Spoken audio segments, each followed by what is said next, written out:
Good morning, all of you. Very good afternoon. Good Bye bye. afternoon, sir. Yeah, good afternoon, Amma. What is statistics? Measure and analyze the data. Okay. What is the descriptive statistics?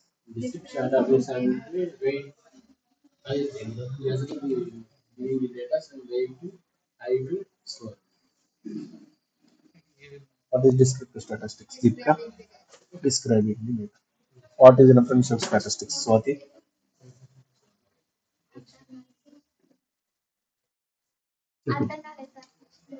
What is inferential statistics?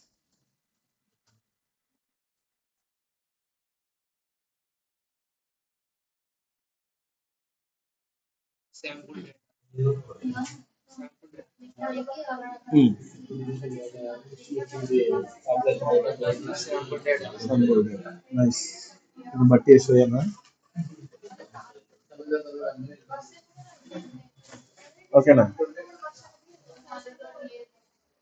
So మీకు అవి కూడా minimum అవి perfect కాలేదు అంటే మీకు ఇవి అర్థం కాదు ఈరోజు చెప్తే సో కొంచెం జాగ్రత్తగా వినండి కనిపిస్తుందా next bivariate analysis bivariate analysis ఏంటి వెళ్ళిరాపు మరి ఎందుకు నాకు అర్థం డిస్ట్రిబ్యూట్ నెక్స్ట్ ఏంటండి బైవేరియట్ అనాలిసిస్ అంటే ఏంటి టూ వేరియబుల్స్ తీసుకుంటాం ఓకేనా ఎక్స్ వై రెండు తీసుకొని ఆ రెండింటి మధ్య కంపారిజన్ అనమాట ఓకేనా దాన్ని బైవేరియట్ చూడండి ఒకసారి analysing the analysis of the data కనిపిస్తున్నా by considering two variables at a time మనకి టూ వేరియబుల్స్ తీసుకొని ఆ రెండింటిని అనలైజ్ చేస్తుంటే దాన్ని ఏమంటారు బైవేరియట్ అనాలిసిస్ ఎగ్జాంపుల్స్ ఏంటి బైవేరియట్ కి ప్లాట్స్ ఏమేమి ఉన్నాయి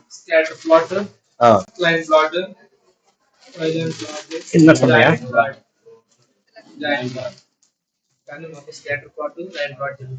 ఓకే సో నెక్స్ట్ ఏంటిది covariance covariance nothing but variance అంటే ఏంటి డిఫరెన్స్ కో అంటే టూ రెండింటి మధ్య డిఫరెన్స్ ని కోవేరియన్స్ అంటారు సో కోవేరియన్స్ ఎలా ఫైండ్ చేస్తాము బై యూజింగ్ ఎక్స్ వై మనం ఏం తీసుకుంటాము టూ అంటున్నాం రెండు వేరియబుల్స్ తీసుకొని వాటి మధ్య డిఫరెన్స్ ఫైండ్ చేసేదాన్ని మనం ఏమంటాం కోవేరియన్స్ అంటాం ఓకేనా X minus X bar into Y minus Y bar ఓకేనా దాన్నే కోవేరియన్స్ అంటాం సో కో రిలేషన్ అంటే ఏంటి relation between two variables covariance అంటే డిఫరెన్స్ రిలేషన్ బిట్వీన్ రిలేషన్ దేని మధ్య ఎక్స్ వై మధ్య రిలేషన్ ఎక్స్ వై మధ్య డిఫరెన్స్ కోవేరియన్స్ కో రిలేషన్ ఓకేనా కోవేరియన్స్ ఎలా ఫైండ్ చేస్తాము covariance of X comma Y nothing but sigma అంటే ఏం తీసుకుంటాం మీన్ తీసుకుంటాము ఇంటూ వై తీసుకుంటాం ఓకేనా సో ఇక్కడ మీకు ఫార్ములా ఉంటుంది చూసుకోండి ఒకసారి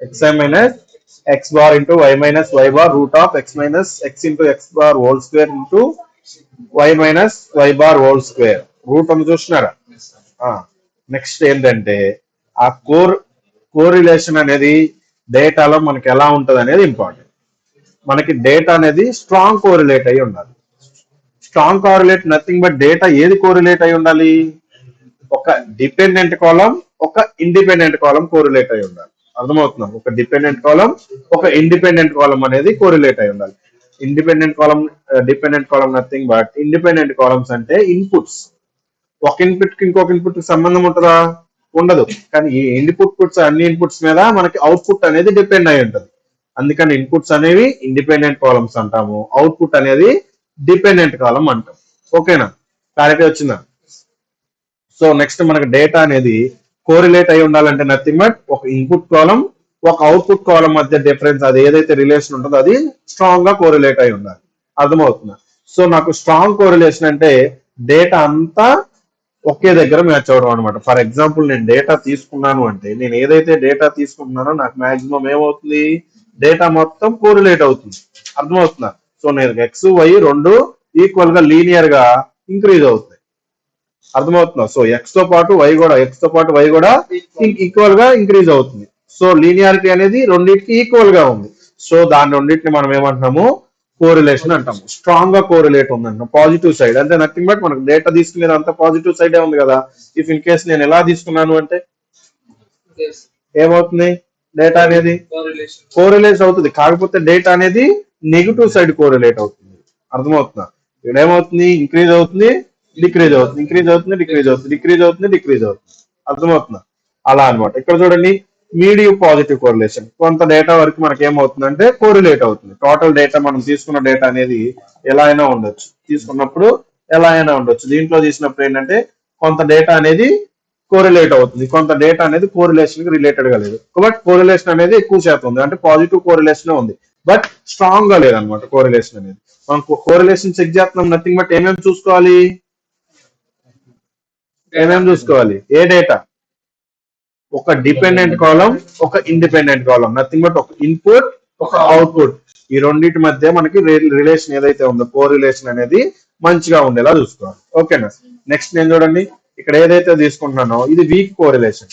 నేను డేటా తీసుకున్నాను, ఆ డేటా డ్రా చేస్తే నాకు కోరిలేషనే లేదు అక్కడ. అర్థమవుతున్నా? వీక్ గా ఉంది, కోరిలేట్ అయ్యలేదు డేటా. ఇది చూడండి, మనం ఏదైతే నెగిటివ్ కోరిలేషన్ అని చెప్తున్నామో ఆ నెగిటివ్ కోరిలేషన్ డేటా ఎలా అయింది, నెగిటివ్ కోరిలేషన్ అయింది. బట్ డేటా అనేది జస్ట్ కోరిలేషన్ చెక్ చేసినాం అంతే, 1-2 పాయింట్స్ మాత్రమే మనకి నియర్ గా కోరిలేట్ అయ్యి ఉంది అంతే తప్ప డేటా అనేది కోరిలేట్ అవ్వలేదు. అర్థమవుతుంది డిఫరెన్స్? అర్థమైందా? దీన్నే పార్షియల్ కోరిలేషన్ అని కూడా అంటారు. కోరిలేషన్ అన్నా పార్షియల్ కోరిలేషన్ అన్నా సేమ్. ఓకేనా? నెక్స్ట్ చూడండి, if X is directly proportional. మనం ఏదైతే డేటా తీసుకుంటున్నామో ఎక్స్ వై రెండు కాంబినేషన్ తీసుకున్నప్పుడు ఎక్స్ కి వై డైరెక్ట్ గా ప్రొపోర్షనల్ ఉంటే దాన్ని ఏమంటారు, పాజిటివ్ వాల్యూ సైడ్ వస్తుంది అనమాట. అంటే డేటా అనేది పాజిటివ్ సైడ్ వస్తుంది. అర్థమవుతుంది? ఇఫ్ ఇన్ కేస్ ఎక్స్ అనేది ఇన్వర్స్లీ ప్రొపోర్షనల్ ఉంటే మనకి ఏమవుతుంది, మాక్సిమం వాల్యూ మినిమం వాల్యూ ఎంత, -1. సో ఇప్పుడు మనకి రేంజ్ ఎంత ఉంటుంది, కోరిలేషన్ రేంజ్ -1 నుంచి +1. అర్థమవుతుందా? చూడండి, కోరిలేషన్ రేంజ్ ఎంత అండి, -1 నుంచి +1. ఎక్కడి నుంచి స్టార్ట్ అవుతుంది, మైనస్ ఉంటే నెగిటివ్ కోరిలేటెడ్ అయి ఉంటది, పాజిటివ్ సైడ్ ఉంటే positive. Maximum correlation positive side ఎంత కోరిలేట్ అవుతుంది డేటా, +1 వరకు. అదే నెగిటివ్ సైడ్ లో -1 వరకు. ఇన్ బిట్వీన్ మనకి డేటా ఎంతైనా ఉండొచ్చు. మనం ఒక 100 పాయింట్స్ తీసుకున్నాం, 100 కి +1 -1 ఉంటుందా, డిఫరెన్స్ ఉండదు. కానీ ఉండే కోరిలేషన్ అనేది విత్ ఇన్ ది రేంజ్ లో ఉంటుంది. ఓకేనా? ఆ కోరిలేట్ అయ్యేది మనం చూసుకుంటున్నప్పుడు హీట్ మ్యాప్ వేస్తే మనకి ఏమవుతుందంటే ఆ కోరిలేషన్ తెలుస్తుంది. ఆ కోరిలేషన్ ఎంత ఉంది, మనకి ఇచ్చిన పాయింట్ ప్రతిదీ మనం తెలిసిపోద్ది అనమాట. సో డేటాకి మనకు కోరిలేషన్ మ్యాప్ వేసిన తర్వాత హీట్ మ్యాప్ మనకి ఇక్కడ డేటా తెలుసుకుంటాం, ఇక్కడ ఒక సైడ్ లో మనకి డేటా అనేది ఉంటుంది అనమాట. +1 నుంచి -1 డిఫరెంట్ కలర్స్ వస్తాయి అనమాట. సో ఆ కలర్స్ ని బట్టి కూడా మనకి ఇక్కడ కలర్స్ డిస్ప్లే అవుతాయి. సో ఈ కలర్ ని బట్టి కూడా మనం హీట్ మ్యాప్ లో ఆ డేటా అనేది హైలీ కోరిలేట్ ఉందా, లో కోరిలేట్ అయ్యిందా, మీడియం కోరిలేట్ అయ్యిందా అనేది కూడా తెలుసుకోవచ్చు అనమాట. అర్థమవుతుందా? కోరిలేషన్ అర్థమైందా, కోవేరియన్స్ అర్థమైందా? Next multivariate. మల్టీవేరియట్ అంటే ఏంటి,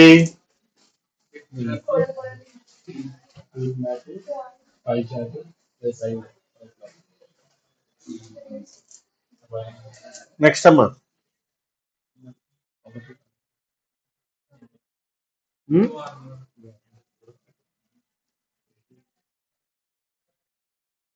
రెండింటికంటే ఎక్కువ. అర్థమవుతుందా? వాటిని ఏమంటారు, మల్టీవేరియట్ అంటారు. కోరిలేషన్ కోఎఫిషియంట్ అంటున్నారు. కోరిలేషన్ ఎలా ఫైండ్ చేస్తున్నాం, బై యూజింగ్ స్టాండర్డ్ పాపులేషన్ అనమాట. డీవియేషన్ మనం శాంపుల్ డేటా తీసుకుంటాము, పాపులేషన్ డేటా కూడా తీసుకుంటాము. ఓకేనా? సో మనం ఇక్కడ తీసుకున్నది standard deviation of the population. So population మనం ఏం తీసుకుంటున్నాము, x1 x2 రెండు తీసుకుంటే covariance of x1 x2 into x1 by x2. ఓకేనా? సో ఒకసారి ఇక్కడ చూడండి, ఏదైతే తీసుకుంటున్నామో x1 x2 అది రిలేషన్ తీసుకుంటున్నామో, తర్వాత ఏదైతే తీసుకుంటున్నామో x1 x2 sigma x1 x2 అవి ఏమవుతుంది, స్టాండర్డ్ డీవియేషన్ అవుతుంది. ఇది నథింగ్ బట్ ఏంటంటే ఇది standard deviation. Standard deviation of x1, standard deviation of x2. ఓకేనా?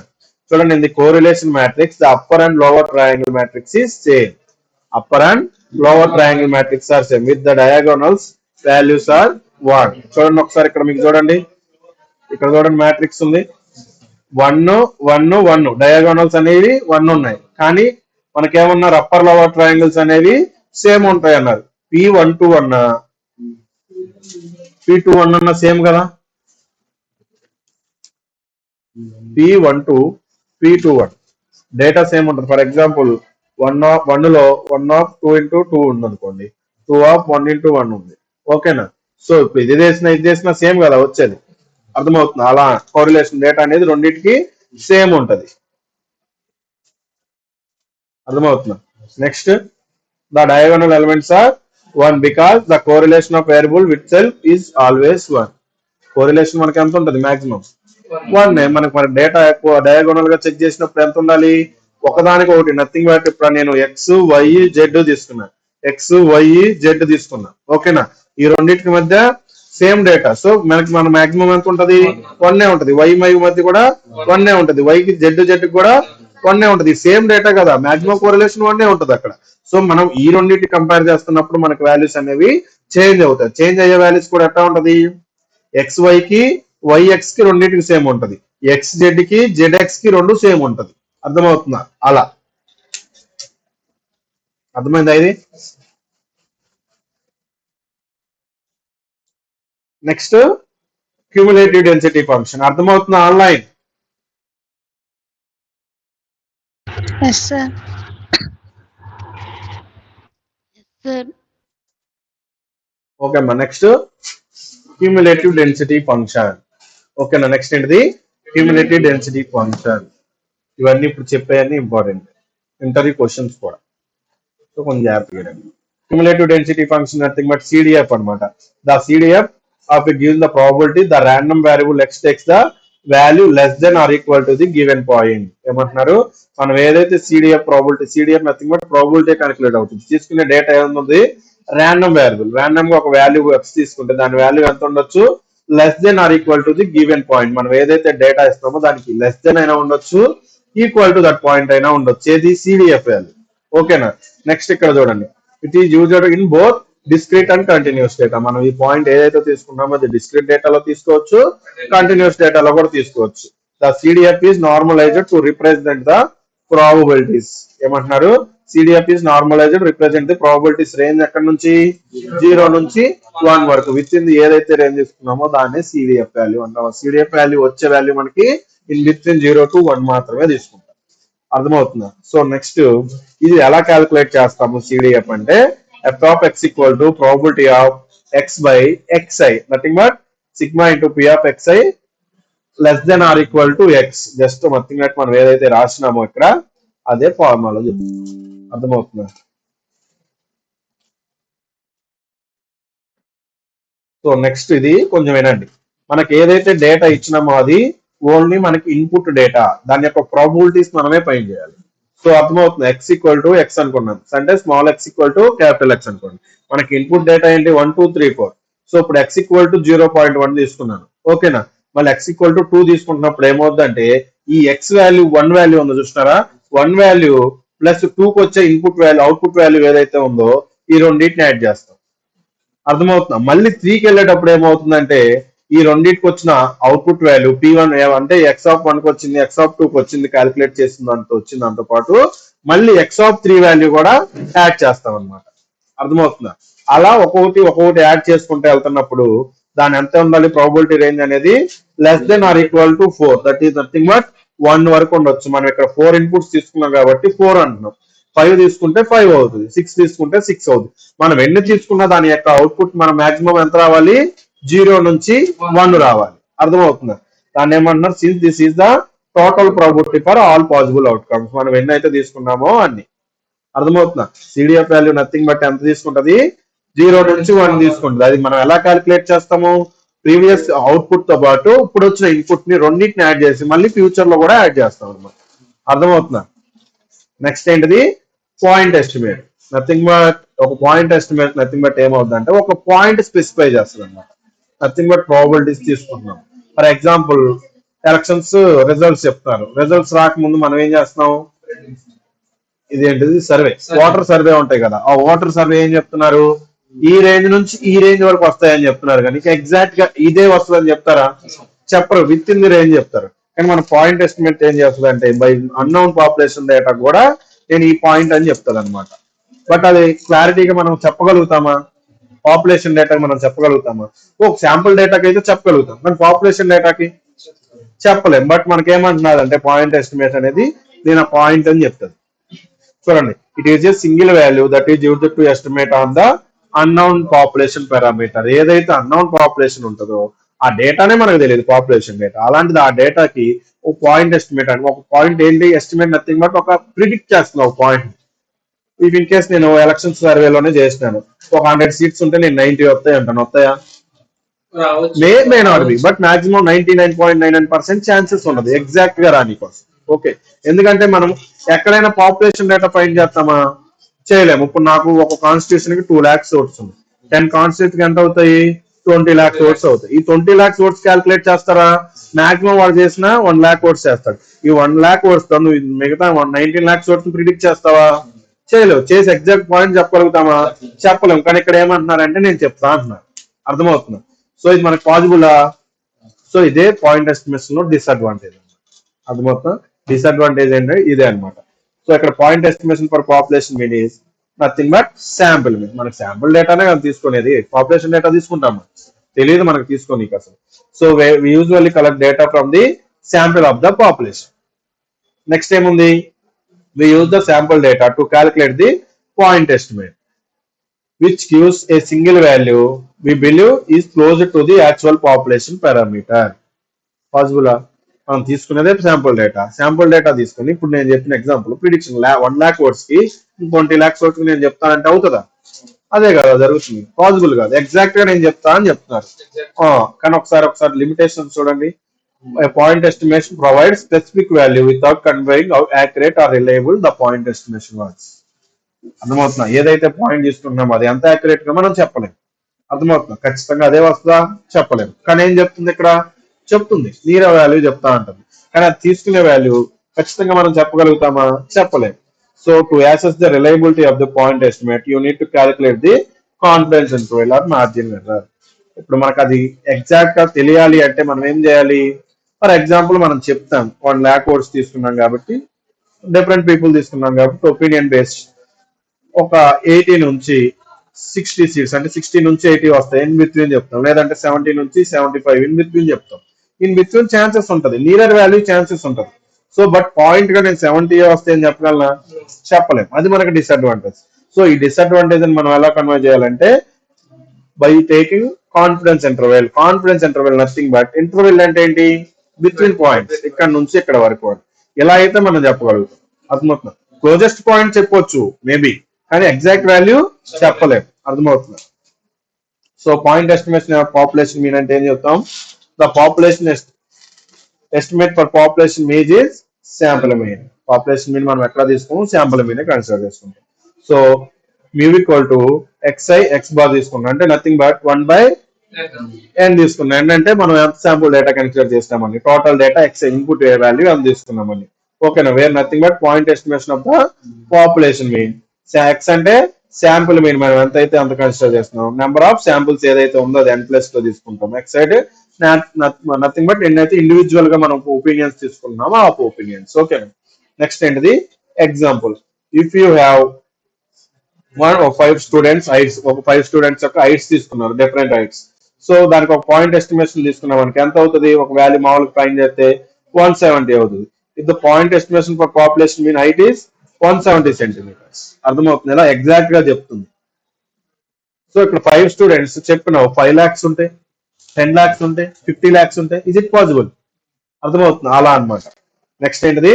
Central limit theorem. Central limit theorem nothing but just point estimation plus standard error తీసుకుంటాం అనమాట. Point estimation మనం ఏదైతే తీసుకున్నామో అది స్టాండర్డ్ ఎర్రర్ నథింగ్ బట్ మనకు వచ్చేది √n అనమాట. ఏదైతే తీసుకుంటున్నామో x bar plus or minus sigma into √n. అర్థమవుతుందా? డేటా కన్సిడర్ చేసుకున్నాం. Nothing but population of the deviation. ఏదేంటి? Population deviation, standard deviation. Nothing but sample size ఎంత అయితే మనం కన్సిడర్ చేసుకుంటున్నామో అంత. ఇంతకు ముందు మనం కాన్ఫిడెన్స్ ఇంటర్వెల్ అని ఆల్రెడీ మాట్లాడుకున్నాం. నథింగ్ బట్ రేంజ్ తీసుకుంటున్నాం. ఆ రేంజ్ ఎలా క్యాలిక్యులేట్ చేస్తామంటే sample mean plus or minus critical value into standard error. Nothing but ఇది ఒకసారి చూడండి చాలు. ఓకేనా? అర్థమైంది? ఇక్కడ వరకు క్లారిటీ వచ్చిందా? ఒకసారి చూడండి, అర్థమవుతుంది. రాసేటప్పుడే ఒకసారి ఆలోచించుకుంటా రాయండి. ఓకేనా? రాసుకోండి.